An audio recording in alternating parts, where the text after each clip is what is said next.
Bill Gates said, "I will always choose a lazy person to do a difficult job because a lazy person will find an easy way to do it." What's a real life example of this? I knew a guy who had a low-level data/reporting job. He had several daily/weekly work responsibilities, including a bunch of reports that needed quite a bit of tweaking from raw data to finished product. But like I said, low level, we didn't find out until way later. But he had set up macros for each of his major responsibilities where he could, once set up, he'd just run the macros to do his work. But then he'd smartly hold off on delivering the reports until just a little before the deadlines. He'd hit every assignment and was seen as reliable. He also would complain about the workload, so people would leave him with that work. I doubt he did a full hour of work a day after he set up what he did. Eventually he left the job for one with better pay. But damn did he work lazy. Also, he was smart not to reveal until the end.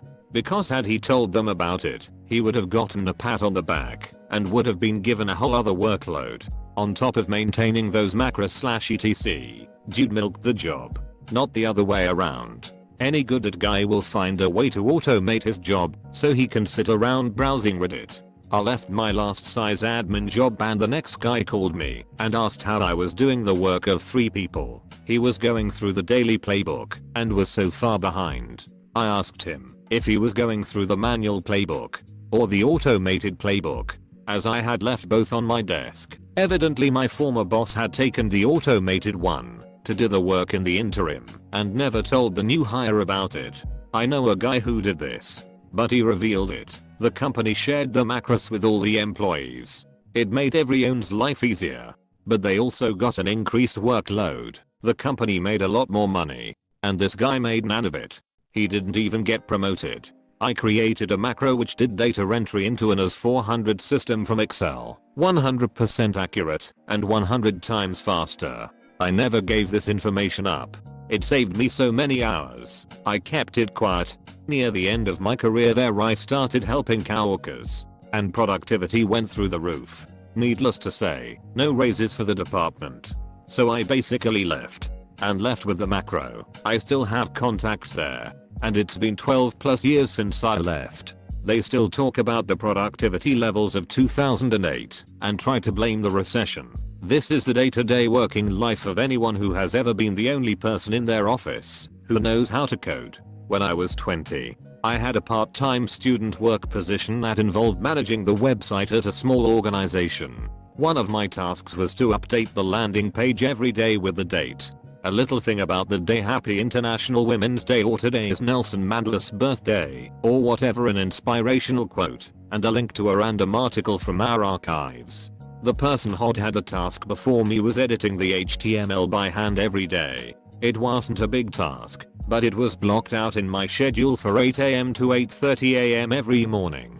Within the first week, Ed built a very simple database and script. It took about 2 hours total. And then for the whole 3 years I worked there, I had half an hour in the morning to just drink coffee and browse the internet until the script pushed the update live automatically at 8:30. This is one tiny innocuous example among many from my own experience. And I'm certain anyone who knows even basic programming and has worked in an office has a dozen or more similar stories of their own. Reminds me of the mysterious firewall issue that Verizon discovered. They noticed that there was a strange VPN connection from China every day from around 9 to 5.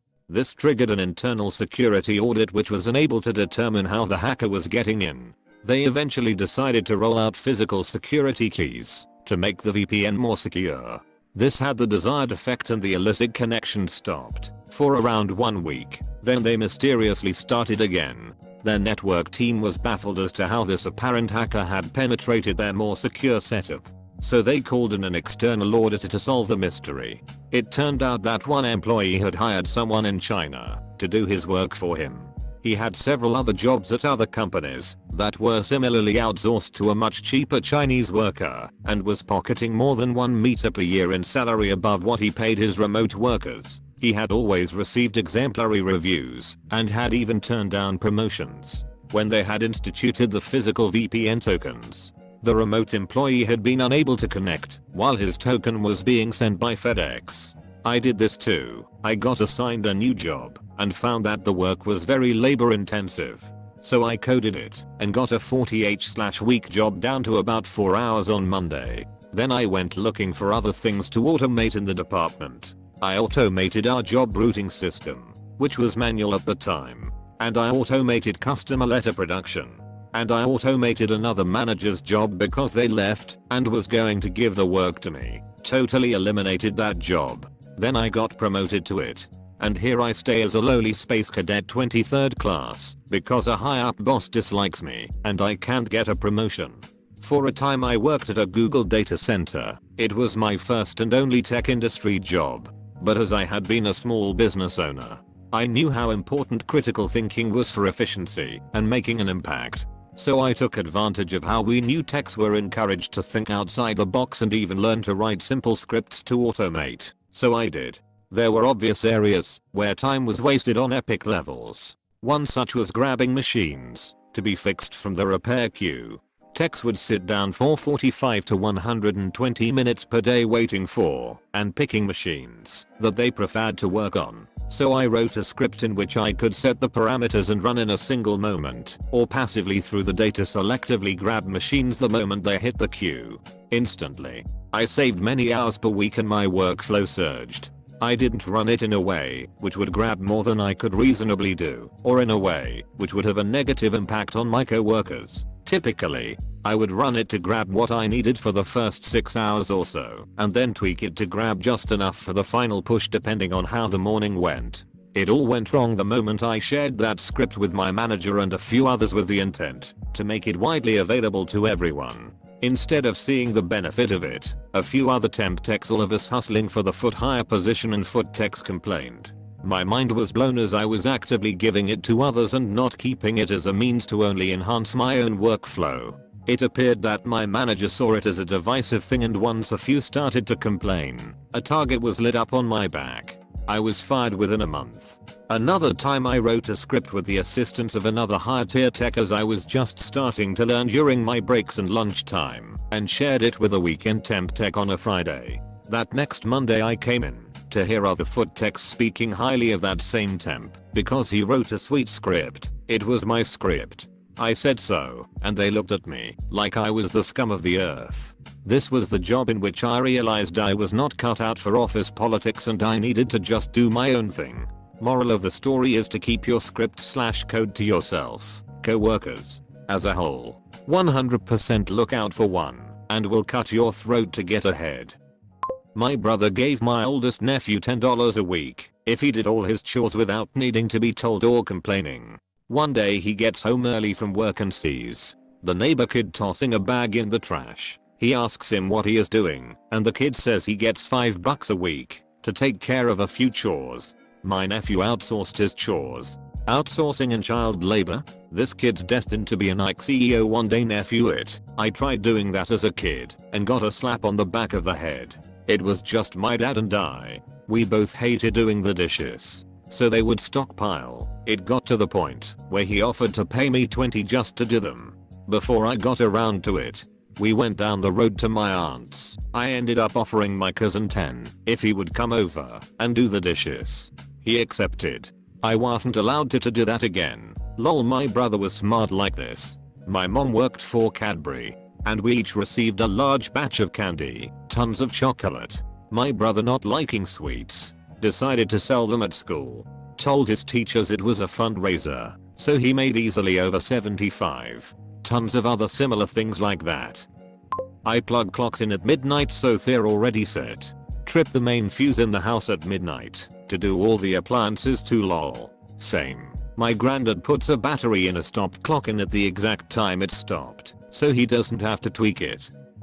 An older company had a person dedicated to data entry, which boiled down to copying and pasting portions of data from text files into spreadsheet and formatting into a report. The person originally doing this job spent a full 40+ hours/week doing it, but was not very computer literate. When they retired, the company hired someone with actual skills. The new hire convinced management to let her work remotely after getting up to speed on the job. The first week at home was spent automating the entire job. The remainder of their multi-year tenure with the company was spent doing whatever they wanted save the 10 to 15 minutes weekly to run their program and to answer the odd email here and there, all while getting paid full salary and benefits. They actually had to add in a few errors now and then to make it seem realistic.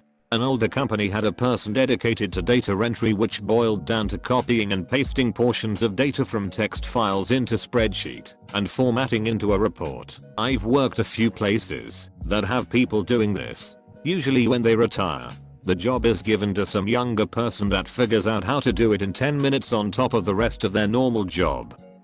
I worked goods in for an aircraft manufacturer as a summer job at university. Parts would arrive. We'd open them and key in all the details into a terminal. That bit was long-winded. I discovered the terminal keyboard has assignable shortcuts and set up a bunch of them for all the boilerplate such that keying in an item was about 6 keystrokes. Saved myself and my workmate hours every day, which we would spend pranking each other, other warehouse staff and staff at other sites. Made yourself more efficient and use the extra time to make your colleagues less efficient. Fairness balance meme point JPG. I'm doing it right now. Automated data cleaning in Python. My coworkers don't know about it. So something that takes me 10 minutes at most takes them 2 hours. Edit. For everyone who says I should share my code. I even set up a private GitHub space for my team. Some have taken it up, but others including management do not like it. I think they feel a little threatened. What if they do know about it? And they're just better at fake being busy than you are. My coding mentor got hired in a US government position and he mentioned being able to automate a lot of tasks in his interview. After the interview was over, he was contacted by one of the people that were in on the interview and said basically, look, we get paid such and such a year and only work such and such hours. Do the automation. But don't say you are doing the automation. Edit. Clarity. I automated a yearly process that took months normally into a 20-minute script. Got a fat bonus for it too. It's something a ton of people in it do. But bosses never think to ask their employees to set something like that up. There's a repo on GitHub containing code based on scripts that were used by a tech employee that his coworkers discovered after he left the company. Here's a summary of his shenanigans. Edit. Repo code is based on the story, not actually from this person XXX. Okay, so our build engineer has left for another company. The dude was literally living inside the terminal. You know, that type of a guy who loves Vim, creates diagrams in Dot, and writes wiki posts in Markdown.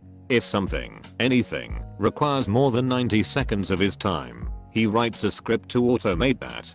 XXX. So we're sitting here, looking through his UHM legacy XXX. You're gonna love this XXX. Smack my beach up point s/blob/master/ smack my beach up point sends a text message late at work to his wife apparently. Automatically picks reasons from an array of strings. Randomly. Runs inside a cron job.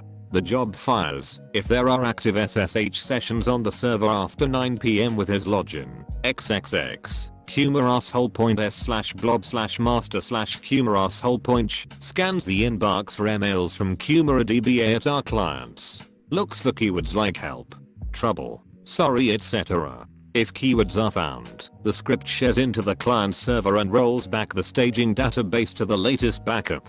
Then sends a reply, no worries mate. Be careful next time. XXX. Hangover point s/blob/master/ hangover point, another cron job that is set to specific dates. Sends automated emails like not feeling well / gonna work from home etc. Adds a random reason from another predefined array of strings. Fires if there are no interactive sessions on the server at 8:45 AM. XXX. And the Oscar goes to mucking coffee point s/blob/master/ mucking coffee point. This one waits exactly 17 seconds. Then opens a telnet session to our coffee machine. We had no frickin' idea the coffee machine is on the network. Runs Linux and has a TCP socket up and running, and sends something like size brew. Turns out this thing starts brewing a mid-sized half-calf latte and waits another 24 seconds before pouring it into a cup. The timing is exactly how long it takes to walk to the machine from the dude's desk. XXX. Holy SHT and keeping those. I love this one. Can never find it when I want to tell someone about it though. I don't like the one about humor. That seems too risky. 9 PM seems a little late to be sending texts about being late at work. But I don't work in tech, so what do I know? Years ago as a student I got a job stocking shelves. Guys were carrying the heavy boxes, put them on the floor and bend each time to pick up the items to put on the shelves. I was maybe a light 100-pound woman, and carrying the boxes was just killing me physically. So one day I had an idea. I put the box on a rolled desk chair and rolled it around. No more carrying and no more bending. Funny thing is that instead of doing the same thing, most of the guys called me lazy and kept carrying the heavy boxes just to prove how strong they were. Now they have special rolling carts to do the job. Screw lazy, screw strong. I would have copied you without a second thought. Wow, that's ridiculous. A waist-high utility cart is like the #1 ergonomics requirement for moving anything at an indoor job site. An engineer spent hours developing a program so they could start the coffee pot from their desk and not have to wait for coffee when arriving in the break room. That's pretty much how the first webcam was created too. Lazy computer engineers wanted to see if there was coffee in the pot. Write once, run everywhere. Java must have gotten its name from coffee-obsessed lazy engineers.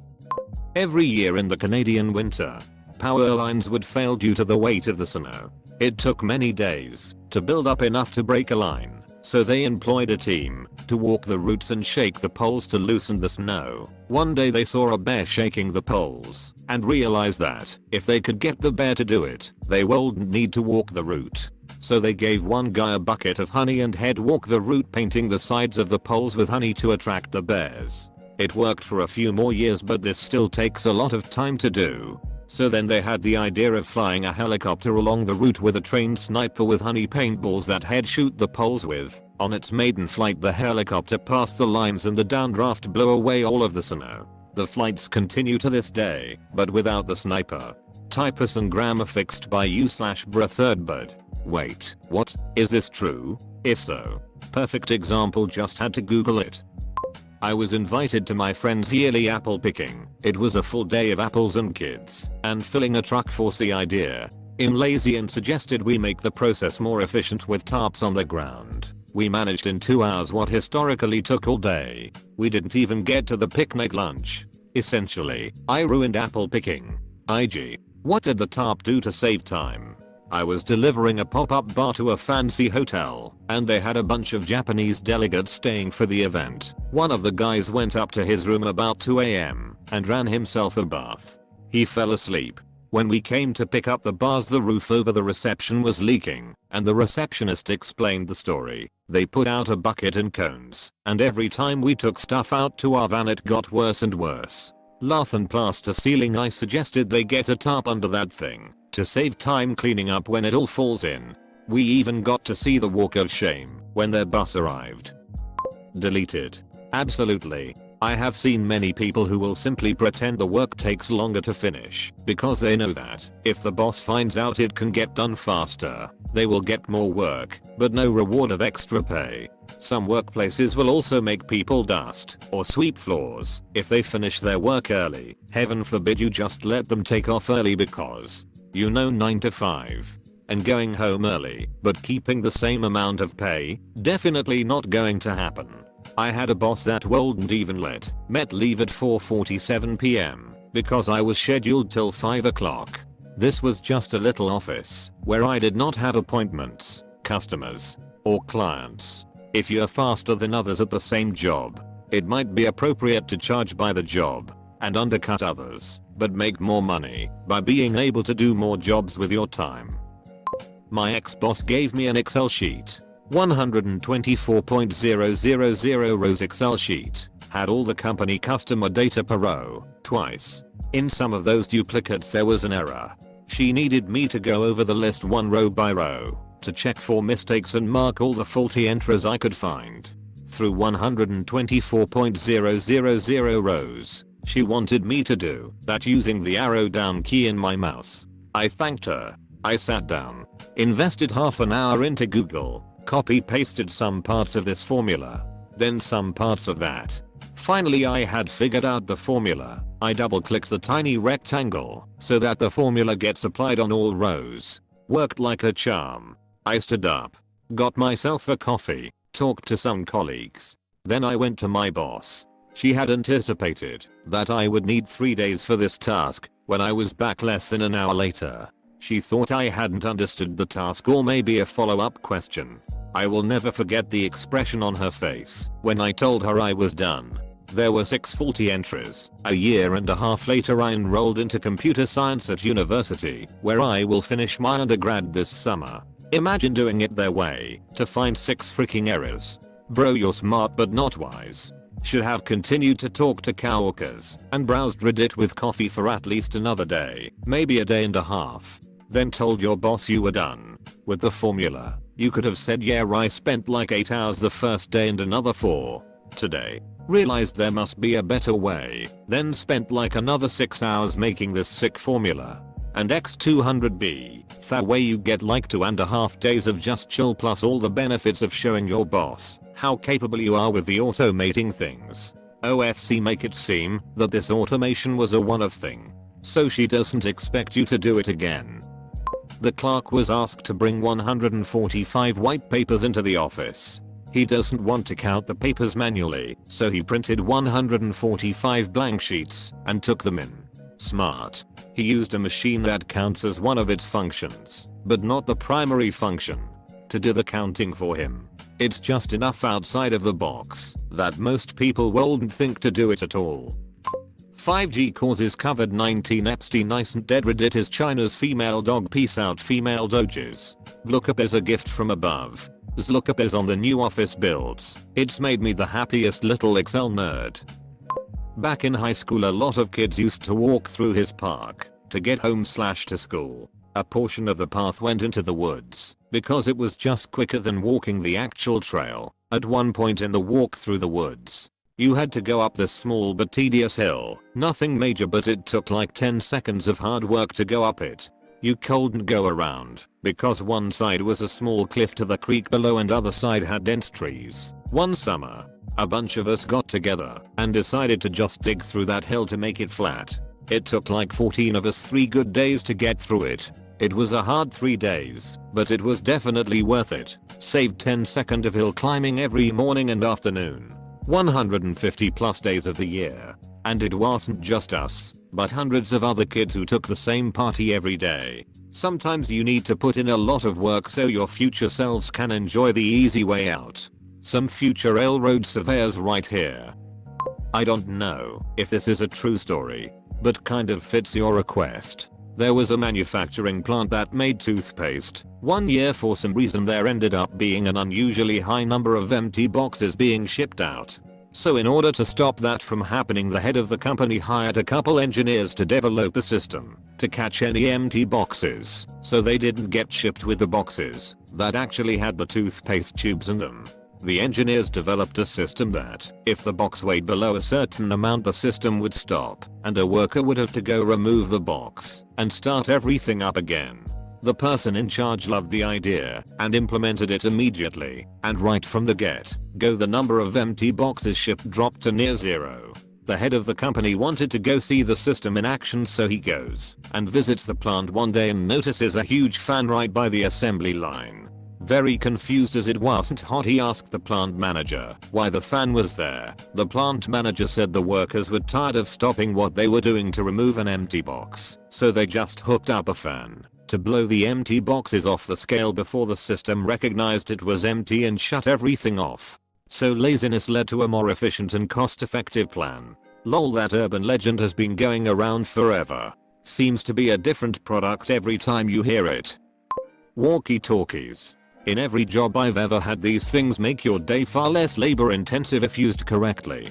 Plus it's just fun saying stuff like roger that and over and out. Good god.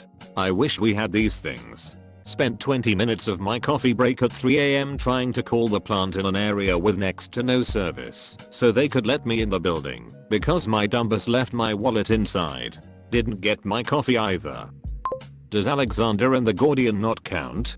A complex knot that, according to prophecy, was to be undone only by the person who was to rule Asia. And that was cut. rather than untied, by Alexander the Great. To be fair, imagine you are the priest, and this guy just cut your knot. And he is holding a very sharp sword, and has a large army outside. Would you dispute the legitimacy of his way of solving it? Wasn't that the same dude who liked a guy living in a barrel? According to Facebook parents, the trucker that carved a sphere out of a stone block and rolled it instead of pushing it like the other dudes. What the muck is this? I ordered a mucking cube. What's more is that a cylinder would be easier to carve and roll straight while maintaining more of the original material. This always comes to mind when Carl Friedrich Gauss, the famous German mathematician and physicist, was in elementary school around 1784.